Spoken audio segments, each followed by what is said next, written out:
Hello everyone and welcome back at CodingBulls. Today we will continue back in a C++ tutorial video series and we will learn about classes. Let's open our codebooks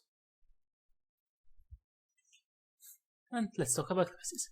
Classes are some structures that contain variables, but instead of other data types, for example vector, which just contains integers, you can actually define as many variables inside it as you want, therefore making your class fully customizable. In C++, you can do structs, and here you can do classes. These are really similar.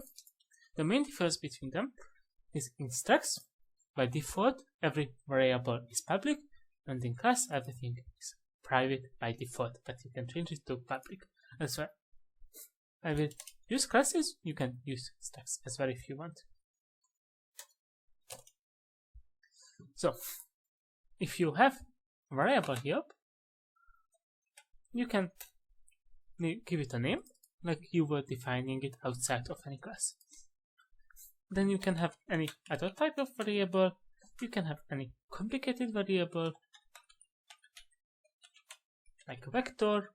It doesn't matter what you have here, you can just define variables as you want. You can also define functions inside of a class. Now this function will begin to this class. And after the class name, you need to give it a name. So we give it a name. And you have a function, and let's say that it returns, and yeah, named x here and x here as well, so it's a bit confusing. So we have y here, y times 2, so very simple function. And then you can also have constructors. Constructor is something that you need to type the name of the class like this, so it doesn't have a type. Type is a constructor, it doesn't have a return value. And then you can also have multiple constructors like this, where you can have other variables.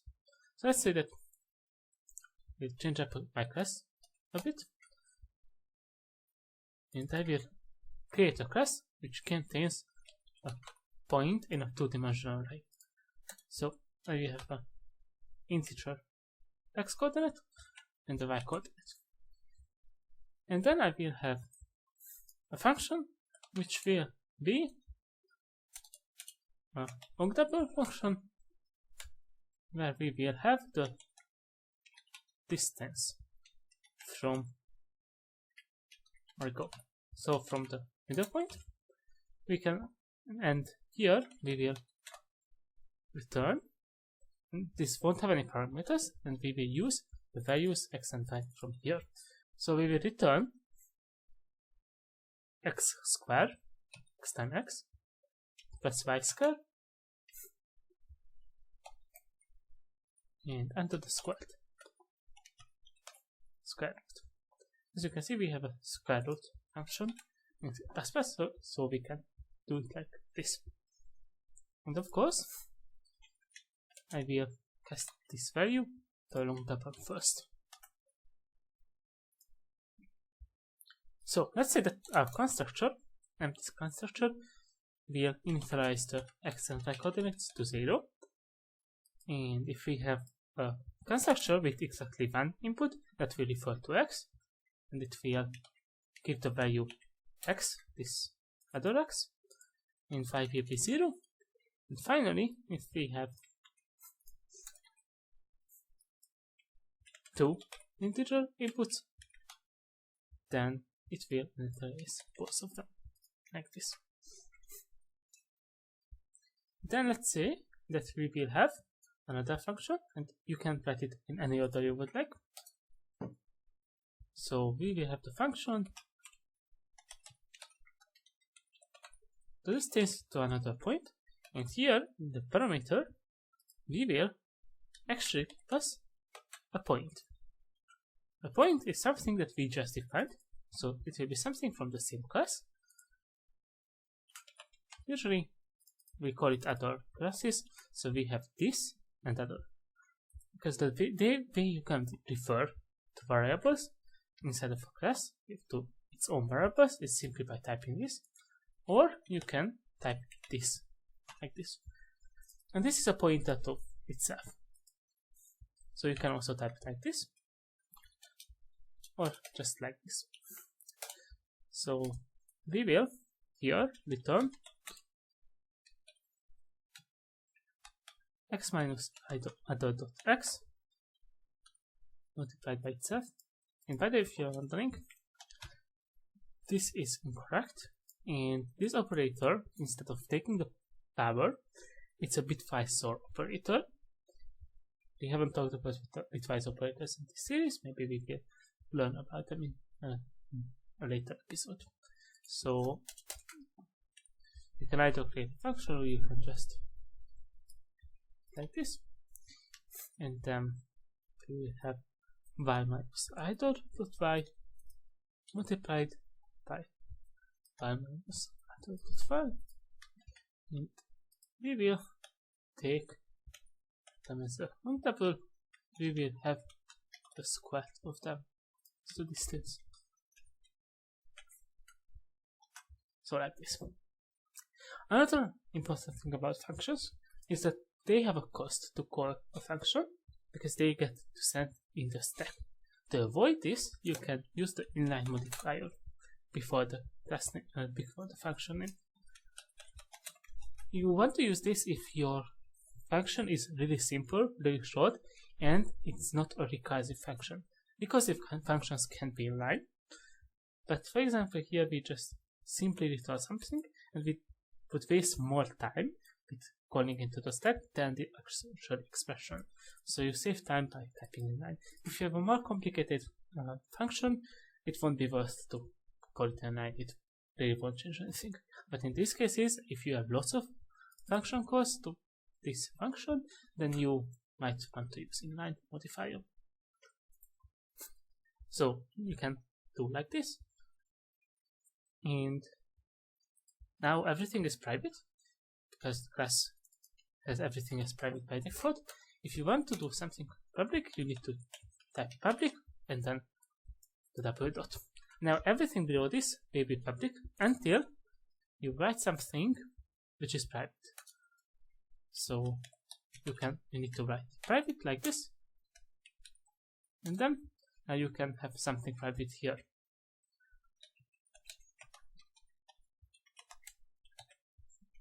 And now you have a private variable. In this case we won't use this. So now we can also write the structures.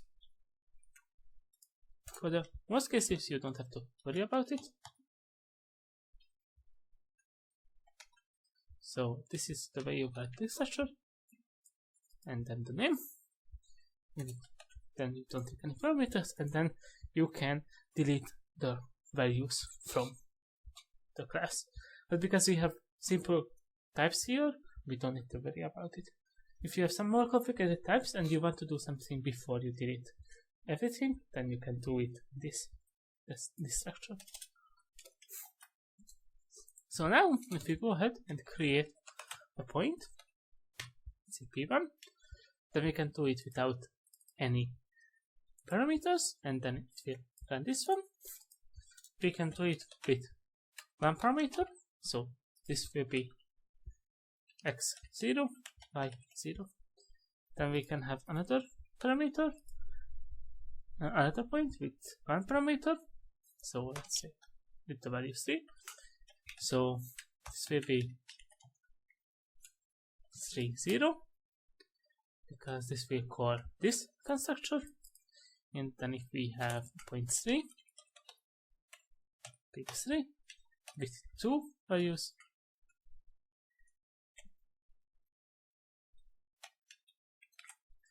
then this will be x4 and y5, because this will call this constructor.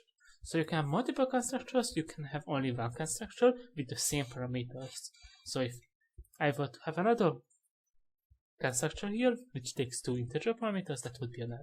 But I can have as many constructors as I want. So let's say that we will want to output something that we do functions here. So the way you call functions inside of a class or a variable is you type the name of the variable, like p1, and then dot, and then something. So first let's go ahead and change the x value of p1 to 5 and the y value to 10. So we can change the values like this. Then we can go ahead and output the distance from Rico in case of 0.2. And let's go ahead and output the distance between p1 and p3. So the way you can do this is you type either of them, then you type dot, and then you call this function. This is the point, and then you provide as a parameter to the other point. And now, if we go ahead and run it, as we can see, we got a weird error because no such constructor exists. And the reason for this is that I forgot to rename the constructors. You always need to have exactly the same name for constructors as the class name. So after I rename my class, I forgot to rename these. So we need this. And by the way, if you want to rename something and you want to rename every single class, you can just press Ctrl F to find in something. You can change the options, and then you can find the files or find here, or you can press Ctrl R to replace something.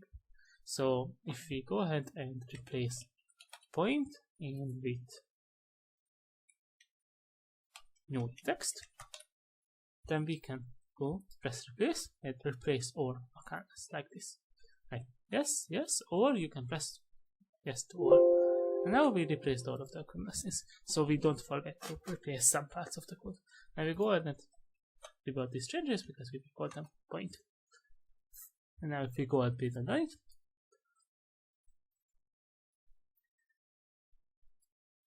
now the distance from Origo in case of the P2 may be 3, and the distance between point 1 and point 3 will be 5.09. So great. So maybe you don't want to let the code change the value x and everywhere from everywhere. So let's say you have a bigger project and you want the different components to be responsible for different tasks. And in case you have this point, you want to say that this x and y should be private. So if you remove the public, remember everything is private by default in the case of classes, but you can also output the private keyword. It's up to you if you would like to start with outputting it or not. It's more visible, so I will do it this time. And now if we want to try to build it, we get a build error because point x is private and cannot be accessed here. So now we can't refer to x and y, but it still exists. So we can still do the calculations, but we can change the value or can't get the value. To fix this, if we want to have the option to get the value, then we will have a get function. Usually you type get, then the name of the value, so get x, then we won't have any parameters and it will return x like this. And it can be inline as well. And same for the y variable. So now, if we want, we can go ahead and output the get x, and you will also need to do it like this. So now we can go ahead and output it will be 0, obviously, because it starts with 0. And if you want to be able to modify the values, then you can have a void function inside of your class that will say set x, and you will have a value for x, and you will have the same for the y. And maybe here you want to actually check something. If it's, let's say that if x is this new x is at least negative 10 to the power of 6, and x is at most 10 to the power of 6, then you will change the value.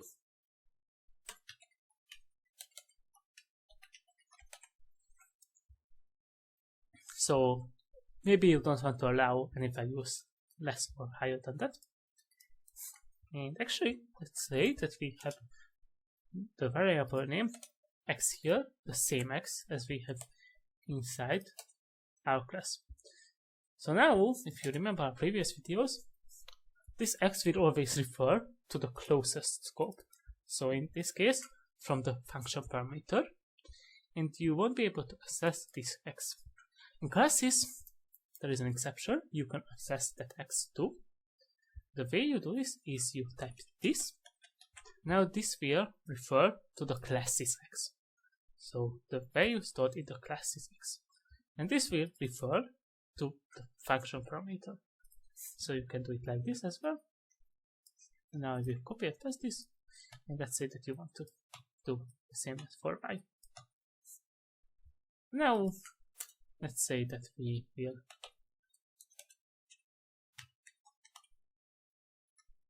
set the x value to 5, and we will set the y value to the p1.getX value. So just so we call it, we know that it's 5, but I want to show how you can call this, and then we multiply by 2, and now it will be 10. If we go at the limit, then we have actually the same input as in our first example. And if you have another class, so let's say that we will have this class called triangle.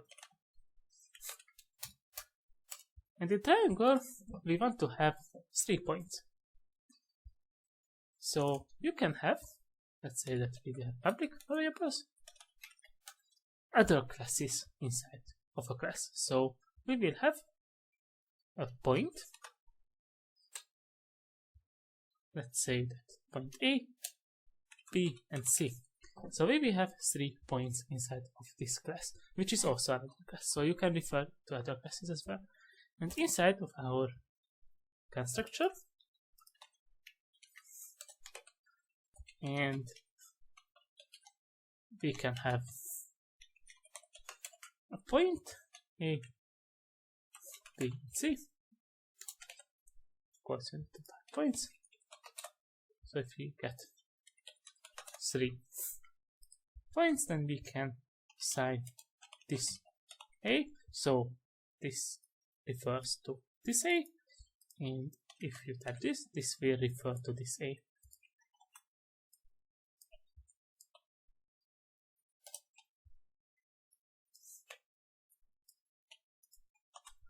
And you can create a bunch of other constructors if you want. Maybe you want to be able to create a triangle from 6 integers that represents the coordinates, but in this case we will just have this.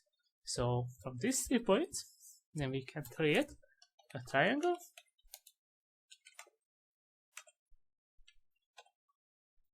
and we will pass these values to the constructor, so we will create this triangle. And in case we have an empty constructor, then it will just do nothing, meaning that the points A, B, C will be the default constructor here, which will be 0, 0. So now we have a triangle, and the same way as in this other class, we can modify the anything, modify the values, get values, do some function, and ultimately create our own class. Now, I will show you something called inheritance. So let's say that we will have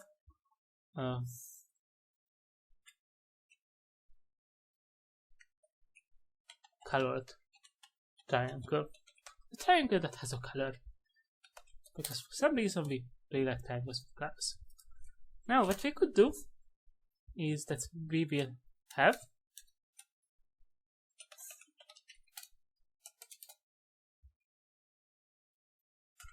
a public triangle variable and a color.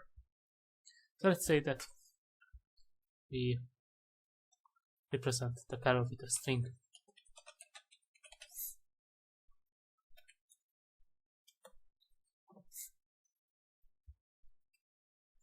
Now this is correct, but there is a much easier solution called inheritance. So for this class, you will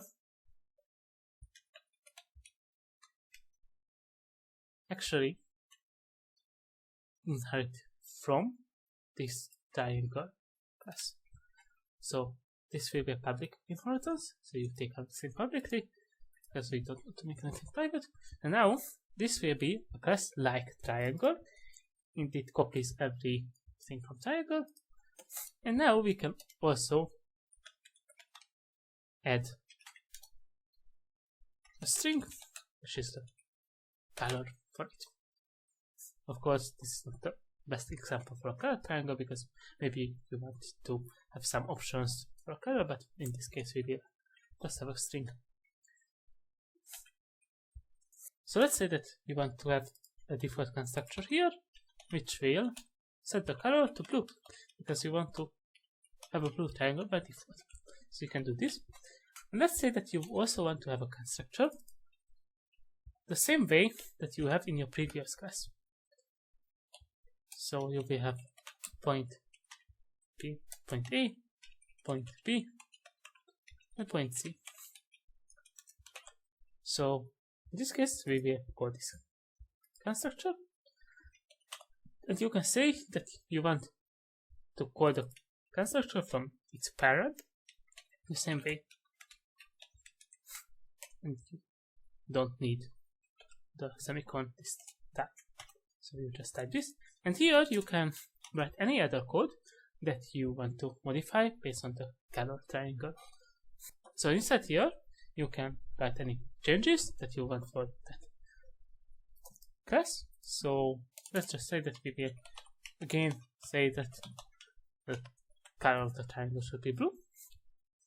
And then if we have a constructor which also takes a color, then we will call the parent constructor, but only with A, B, and C. We don't pass the color because it doesn't have a color. This is not a color triangle, this is just a triangle. And in our color triangle case, we will assign the value color to color, the same way as here. But as you can see, this color now refers to this. So to refer to the class's color, you need to type this. Or you can just give another name for the color, but I will do it this way. So let's say that you also have a color triangle, and we paste the constructor these values. Let's say that we will have a red triangle, and now we will have put a bunch of information about it to see how we can access the information. So let's just say that the color of the triangle is, and then you can simply output ctr.color because it's public. If you had it private, then you would need to get a function that returns the color so you can access it. And let's say that you will output that point 1 of the triangle is, and then you will output the point 1 of the triangle. And now you might be tempted to say, because we passed the p1 here, then we should call ctr.p1. But that's not true, because even though you call it this here, you need to take a look how you call it inside of the class. And as you can see, in the inherited class, we don't even have points. But in this class we have points and they are called A, B, and C. So you need to give it the name like this. And then you can put point 2 and point 3. Now the problem with this, if we try to build and run it, is that we don't have this operator for this of name, character, and point. Meaning that we haven't defined how to output a point yet. Because the CTR today is a point. What we can do is that we have two solutions. We can either output it like this, so we will get the X value, and then we will get the Y value, and we will separate them with space, and we will do the same for B and C.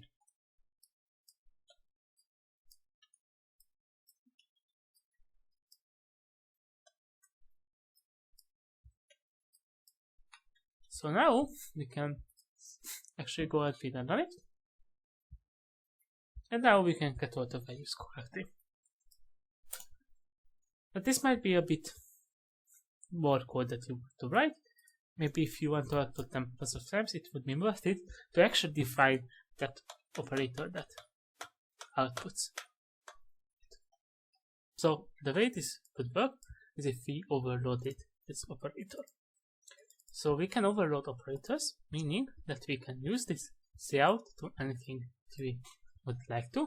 And we can also make operators like, let's say that we want to have a point and assign the value like adding 2 points together, like this. And now, because the plus operator doesn't understand what to do with 2 points, we need to tell the compiler what to do. And here, this operator doesn't understand how to output these values, so we need to tell it. So for now, we'll just stick with the getX and the getY function to output it.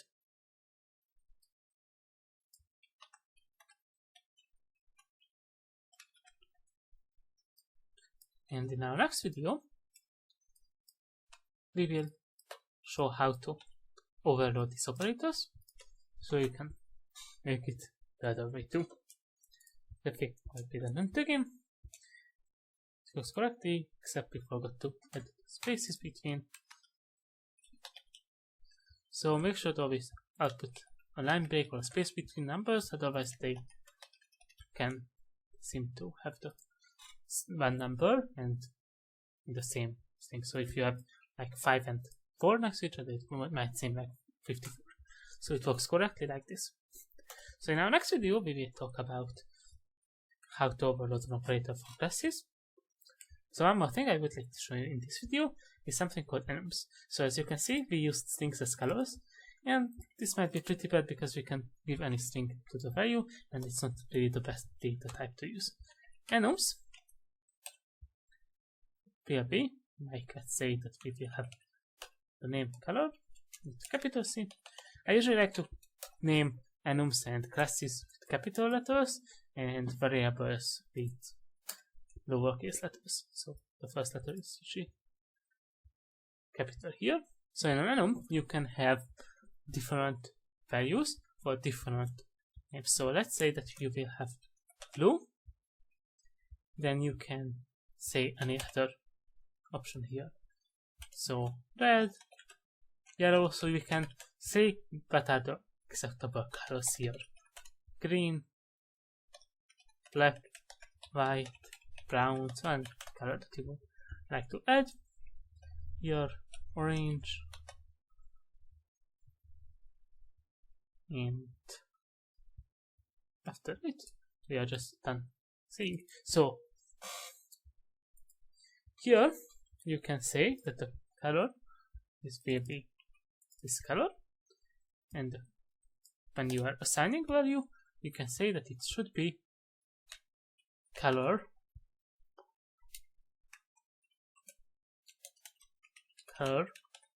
dot blue.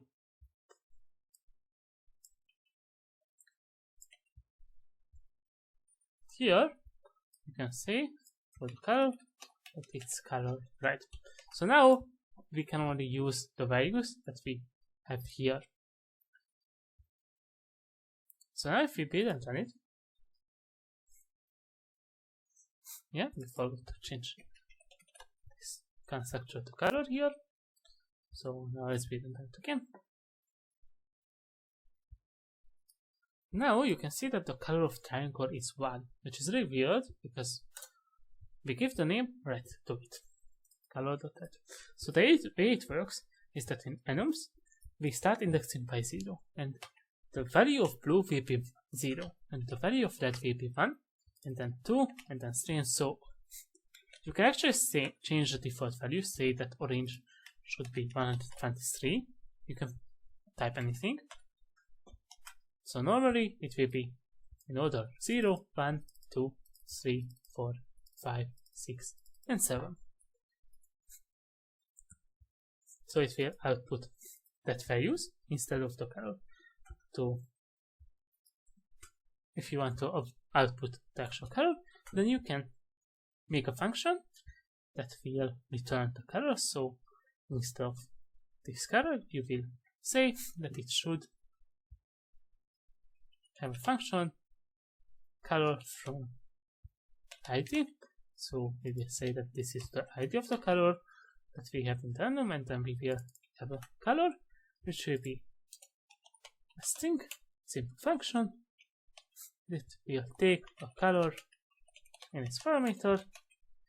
And now what we can do is go ahead and create a bunch of if statements. If color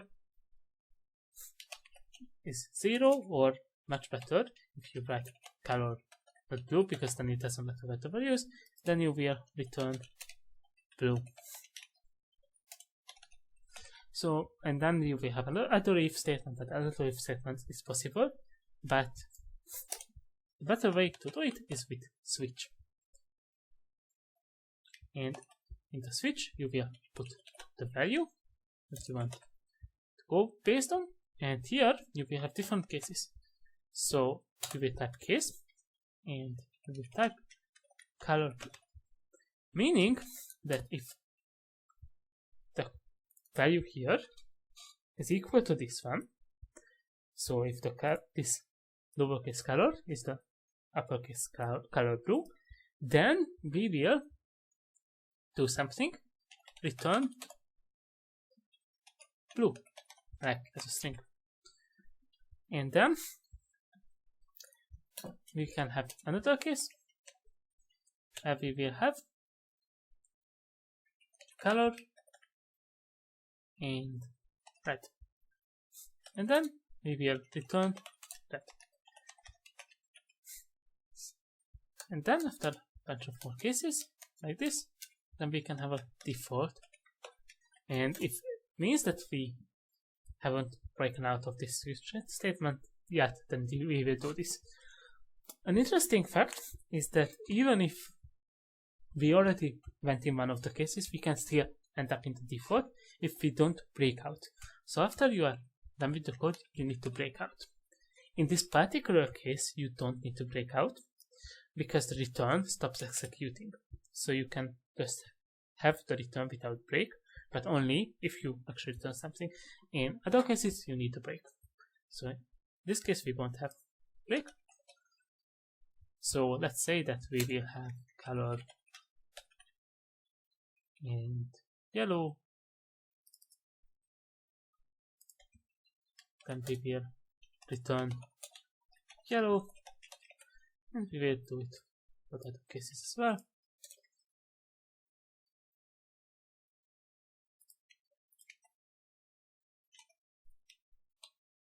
So if we have green, then we will return green, and then if we have black, we will return black, and if we have white, we will return white.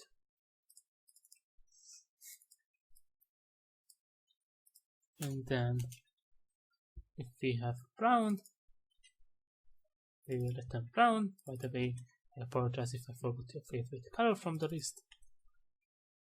Obviously blue is the first one because blue is my favorite color. And then we will have a default. In case we have another color that we forgot, then we will return unknown color. So now if we go and build and run it, then we can see that the color of the triangle is red. Hopefully you enjoyed today's video. If you did, make sure to like and subscribe. We will continue from the same code with overloading operators.